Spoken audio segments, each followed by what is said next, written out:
Well, hi everyone, and welcome. This is Cooking with Susan, and that would be me. I'm Susan Bowerman. I'm a registered dietitian, and I am here in my kitchen in California.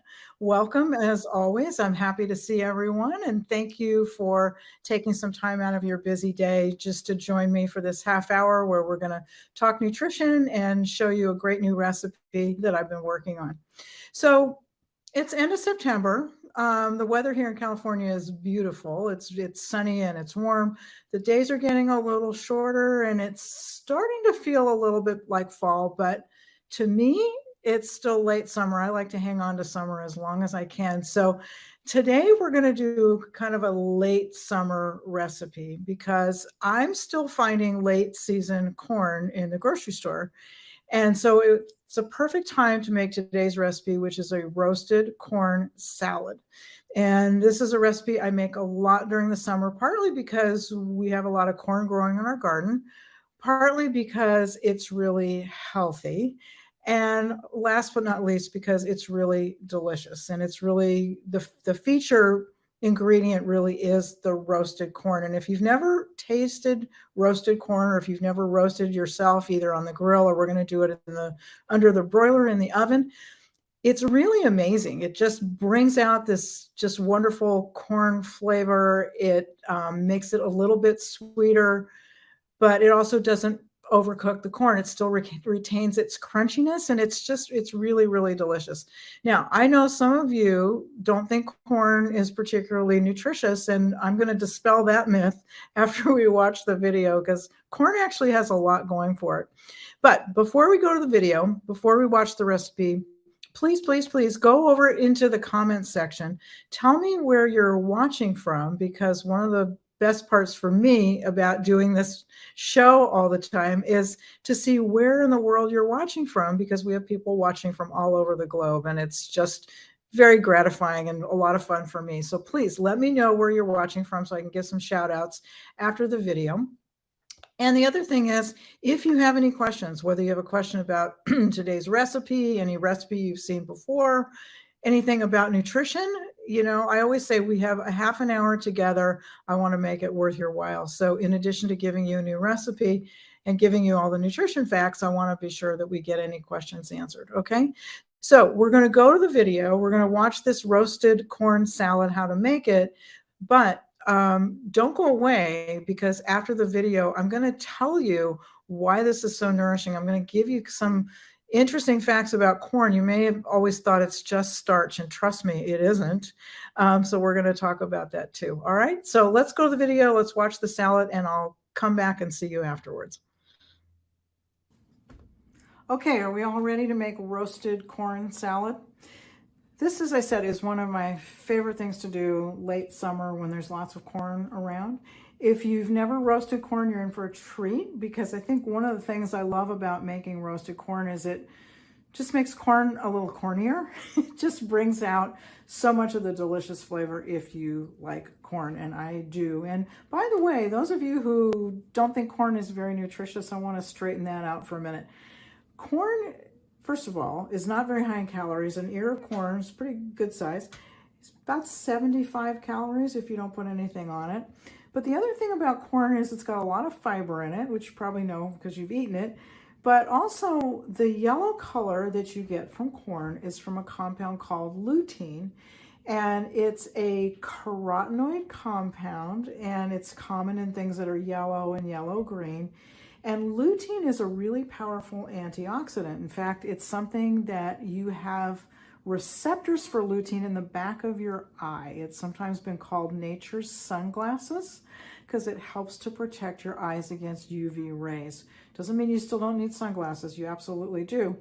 But lutein really has a lot of very beneficial effects in the body, and corn is one of the richest sources. So there you go. All right, so to roast corn, really, really simple, very, very quick. I have my broiler on already, and what you want to do is you want to set the rack in your oven about 5 inches below the source of the heat. So that's going to account for the distance from with the corn and everything. And the whole roasting process only takes about 10 minutes. It's super fast. So what you do is your corn, I've taken off all the husks and the silk and all of that. And you're going to take a little bit, just a little bit olive oil, and just drizzle a little bit on each one of these corn cobs. And then just kind of roll it around a little bit so that they get, you know, they don't have to be soaking in oil. Just want to get a little bit. That's going to just help them brown. So just spin them for a minute. And these are going to go into the oven under the broiler. It's going to take only about 10 or 12 minutes. But what's going to happen is when you put it in there, you're going to find it's going to start roasting really quickly. So about every 3 minutes or so, you're going to have to go in there and take your tongs or something and just spin them a little bit. Don't worry about getting them perfectly brown on all sides. That's not going to happen because they tend to roll around when they get in the oven. But do the best that you can. As I said, this is going to go in there for about 12 minutes. I'm going to put them in there. I'm not going to keep taking breaks to spin them. We're just going to pretend that I've done that. But that's what you're going to do. So under the broiler, 10 minutes, turn them every few minutes. So let me take these away, and I want to bring back some corn that I've already roasted so you can see what happens. So those go in the oven. And here, what I have is, do it that way, is, let me get this out of the way from it.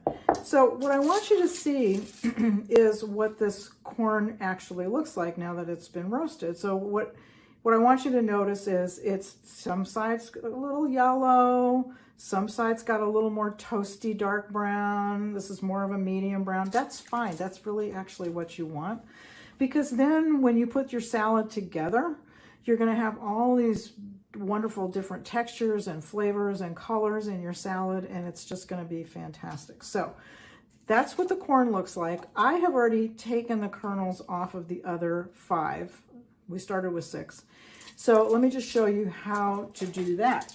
The easiest way to do this is just to take whatever bowl you're going to make your salad in, and then just stand the corn cob up on one end, and you're going to take a knife and you're just going to cut from top to bottom and flip it over if you need to.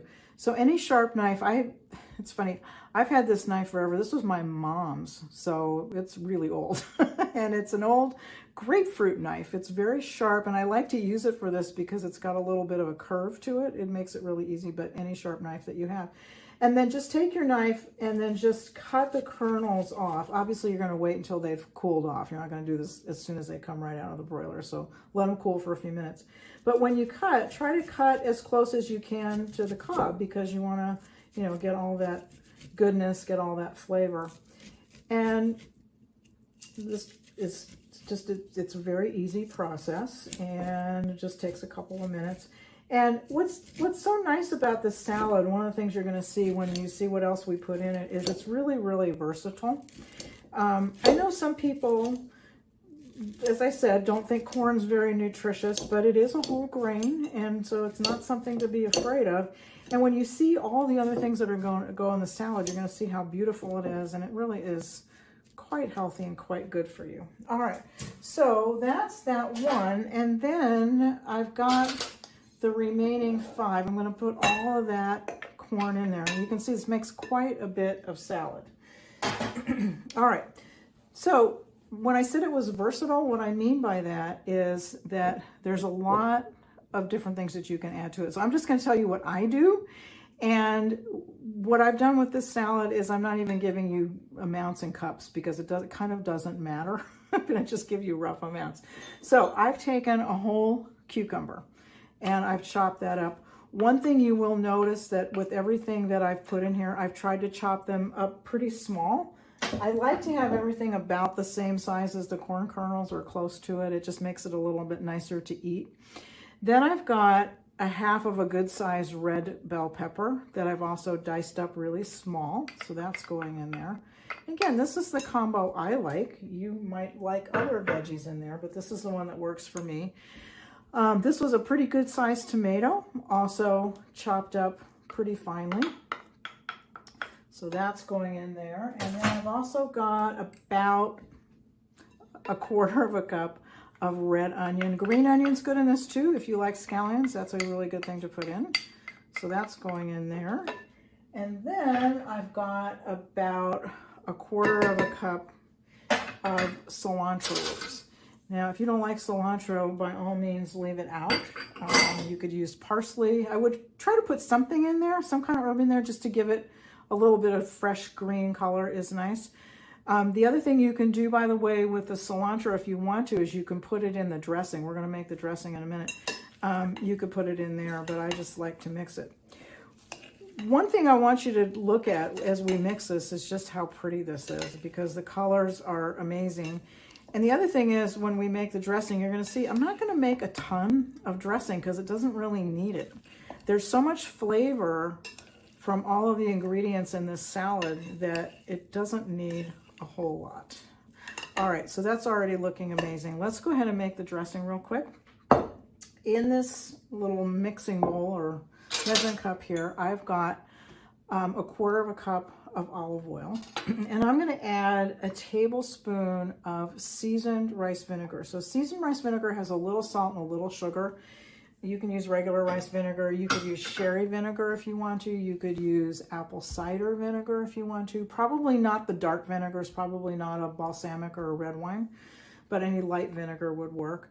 And then I've got 1½ tablespoons of lime juice. I really like the combination of lime juice and vinegars when I do dressing. They just, they complement one another really well, I think.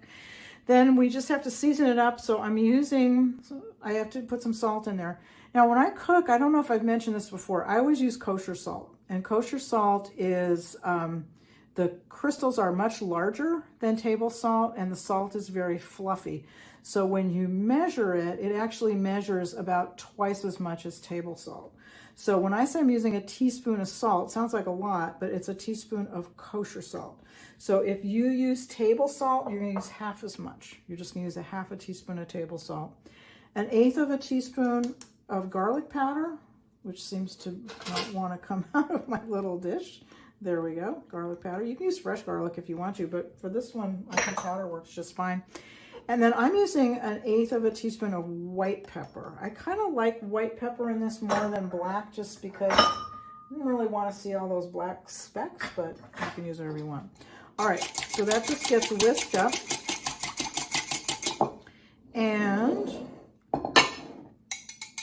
we're going to pour that on top and stir that up, and then we are done, my friends. So that's pretty easy and pretty quick. So as you know, if you add up the total time to make this salad, yes, there's a little bit of time needed to chop and so forth, and you got about 10 minutes where the corn is cooking and a few minutes for it to cool. But I've made this salad many, many times in an evening for dinner, and it's wonderful. Now, let's also talk about variations and other things that you can put in this. If I have avocado handy, it's delicious in here. The other thing I sometimes will do is I'll get a can of black beans, drain them, rinse them, just so that you don't get the juice in there, and put that in there. If you do that, you've got your combination of beans and grain, because corn's a grain, it's a whole grain. That combination of beans and grain gives you a complete protein. So then you really have this really delicious, fresh summer salad that's also a meal. If you just don't want to do corn, then don't do corn. Then just do beans and do everything else that I just did. That's also really, really delicious. You can do the same salad, same dressing with beans. You can do it with whole grains. I've done something similar with brown rice. You can do it with lentils. It's very, very, very versatile, as I said. Not only is it versatile, it also happens to be delicious. But I would encourage you to try the corn version if you haven't ever roasted corn. It's kind of a game changer, because the corn just happens to be, when it's roasted, it's so delicious. And really, this is so beautiful. I'm going to take a tiny bite just so I can tell you how good it is. I've been eating so much of this lately. One of the reasons I love this is that when you roast corn, it still stays crisp, which is what you want. You don't want to overcook fresh corn because it's so good. It still stays crisp, but the roasting just brings out some natural sweetness in the corn. And so it's a really good foil for everything else that's in the salad, because we've got a tangy dressing. We've got the tomatoes, which are a little bit on the tangy side. We've got the crunch from the cucumber. We have, again, that wonderful flavor, if you like it, of green or red pepper. So all of those things taken together, you just got this wonderful, it's like every bite is a little bit different. It's really fun. So there you have it. Wonderful roasted corn salad, great late summer dish. Don't go away, because I'm going to come right back and I am going to give you all the nutrition facts for our wonderful late summer roasted corn salad. Don't go away. All right, so what'd you think? Doesn't that look delicious? Every time I look at that picture and how beautiful it is, it's just such a wonderful salad. And hopefully you can find some late summer corn where you are and you can make the salad yourself. All right, before we get to the nutrition facts, let me give some shout outs, because we've got people watching from all over the place. I want to say hi to Sharon. She's watching from Georgia. Hi, Sharon. I've been to Georgia many times. My daughter went to University of Georgia. So we spent a lot of time in Athens, had a really good time there. Thanks for being with us. Emmanuel's watching from Canada. I was just in Montreal over the weekend. So I hope all is well with you, Emmanuel. Hope you're not on the eastern side and got hit by the hurricane. Todd's watching from Bulgaria. Wow. Thank you, Todd. It's probably middle of the night for you. Thank you for being here with us. Monica's watching from Texas. Thank you, Monica. It's good to have you here. Andrea is watching from Slovenia, a place I would love to visit, and I haven't had a chance to get there yet. We also have Renal watching from France. Rebecca is joining us from Missouri, and Nure is watching from Turkey. Thank you, all of you, so much for being here and for spending this time with me, and also for getting up at all kinds of hours to be here. I'm really, really happy. All right, so let's go and talk about the nutrition facts. And before I get to your questions, so I mentioned in the video that, some people are kind of down on corn. But corn is really quite nutritious. I did mention it is a whole grain. You may not really think about that, but it is. And so anything that you get that's made with whole grain corn, so like when you eat a corn tortilla, that's really a whole grain product, just like whole grain bread, it's a good thing. And the reason is that whole grains, as you know, are a good source of fiber, and corn is no exception. So it's a good source of that insoluble fiber. That's the one that really helps with regularity.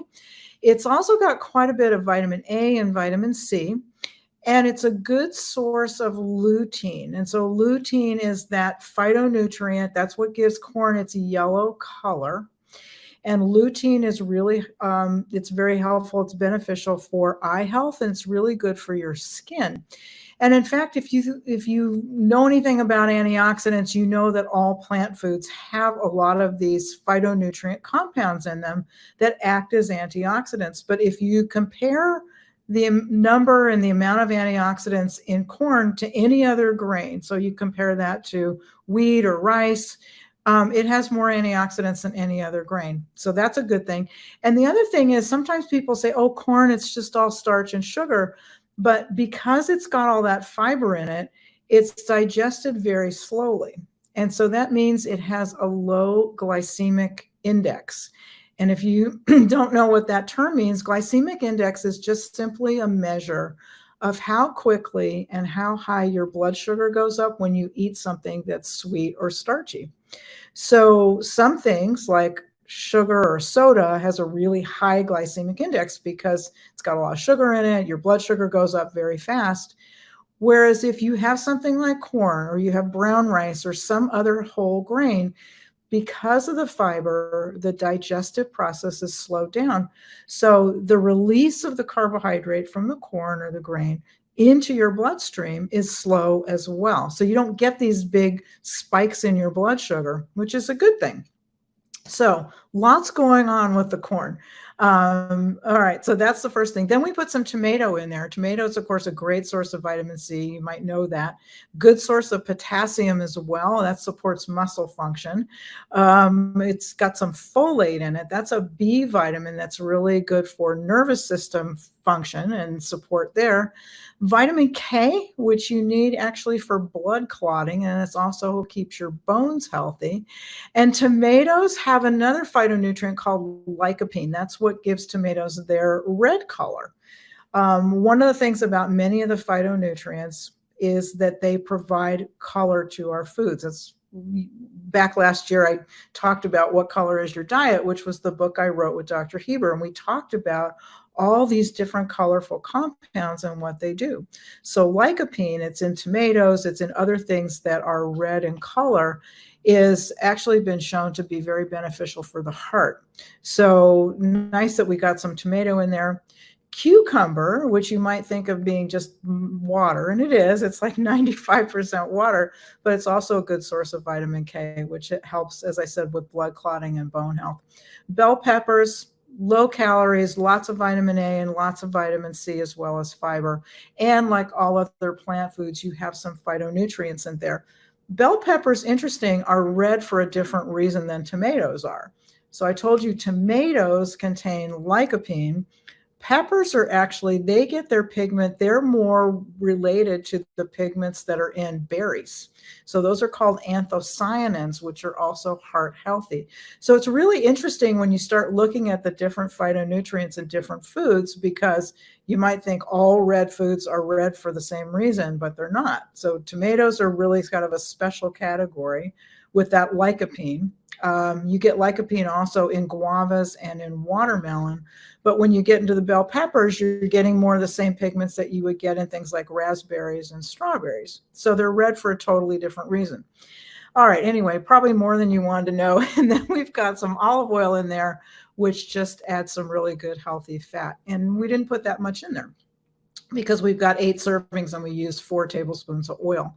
And as I mentioned, if you wanted to put, for instance, some avocado in there, you'd be adding more healthy fat. You'd also be getting some lutein. Avocados are yellow-green also for the same reason that the corn is yellow. Very cool. So we packed a lot of nutrition in there. So for each of those 8 servings, 175 calories, 4 grams of protein, 22 grams of carb, but we've got a lot of really good carbs in there because we've got the whole grain corn, the tomato, the cucumber, the peppers, 9 grams of fat, but we've got some healthy fat. And keep in mind that you pick up traces of fat from your veggies. There's a little bit of corn and oil in the corn. Let me say that again. There's a little bit of fat in corn. I got ahead of myself. Because corn is a source of corn oil. So there are fats that are in vegetables, and you may not realize that, but there are traces of fats that you pick up. So 9 grams of fat in the recipe with the dressing on it and 3 grams of fiber. So that's pretty impressive, I think. And as I said, that's one of the reasons I wanted to put that together for you. All right, so we do have some questions, and these are exactly the questions that I anticipated. Tim wants to know, can you substitute chickpeas for the corn? Absolutely, Tim, you could. I mentioned that in the video. I said beans, but any kind of bean is good. You know, this salad recipe to me is really not even so much a recipe, but an idea. Because, you know, as I said, I use tomatoes and I used onions and I used peppers. You can play around with that combination, but yes, it's really good with chickpeas. It's really good with lentils, black beans, you know, anything else you want to use. So yes, please go ahead and give that a try. Tony wants to know, can you use frozen corn, which is a great idea because corn, of course, fresh corn is seasonal. Tony, I have to be honest, I've never roasted corn from a frozen state. So I'm guessing you probably would have to thaw it out first. I think that would be the smart thing to do. However, I have also seen in the grocery stores, in some grocery stores, frozen roasted corn kernels. So if you can find those where you are, that would make this whole process a little bit shorter for you. And then it would be something that you could eat any time of the year, which would be great because, you know, it's delicious in the summer, but it's, you know, it's good. It would be good any other time. Andy wants to know, what pepper do you recommend to make it spicy? So Andy, I'm not sure if you're asking about a fresh pepper. I used a bell pepper. So if you wanted this to be a little more spicy, you could use a jalapeno pepper. Absolutely, is to chop that up. I put some white pepper into the dressing which is actually pretty hot. White pepper is a little spicier to me than black pepper. But the other thing that you could do would be to put some chili powder in the dressing. I've done that sometimes when I know people don't mind the spice. So you could play around with the seasonings. Cumin, by the way, is really good in this too. And it's not spicy, but it has a really nice kind of that same kind of flavor. And then Brandy wants to know, if you don't use corn, understandable, what's the best substitute that will keep the nutritional value the same? So Brandy, the best thing that I would say to substitute, and actually, to be honest, probably give you a little bit more nutritional value, would be to use a bean. So if you use a black bean, for example, you're going to still have the benefits of the fiber. You're going to get tons of potassium from the beans as well, but you're actually going to get more protein. So that would be a good one. If you want to substitute a grain that's going to give you pretty much the same same nutritional value, then probably I would say brown rice would be my best guess. Or barley might be good in the wintertime. You could try that. Just use cooked barley. It's not a grain that most people think about, but barley is really good, and it's about the same size as corn kernels, and it's kind of chewy. So off the top of my head, I'm thinking that could be really good. And then Rami wants to know, can you freeze this and eat it later? I would say probably not. And the reason for that is that you've got fresh cucumber in there, which I don't think is going to freeze very well. The peppers would probably hold up. The onions might, but it really is designed to be eaten right when you make it. But I will tell you, Rami, that this actually keeps for quite a few days. It doesn't really, there's nothing in there to get, soft and soggy, because you've got the corn, and then the peppers are really crispy and the cucumbers stay crisp. So when I've made this, and I make it in pretty big quantities, it usually lasts about 4 days. So that hopefully should be good. So it looks like you guys had a lot of questions today. I love that. And I'm happy that this recipe was inspiring you to ask these questions, because it means that you're thinking about things that you want to play around with in the kitchen, which I love. So that half hour went really, really quickly. We have come to the end of our time together, but don't panic. I will be back. I'm working on another recipe for you for next month, which is going to be a really fun one. And it's all I'm going to say is we're going to use some Herbalife products, and it's sweet. And I know that makes a lot of you very happy. So that's my plan. We will let you know when we will be back, but it'll be in a few weeks. Until then, take care of yourselves. Thank you again for spending this time in Susan's kitchen. I really appreciate it. Take care, and we'll see you soon.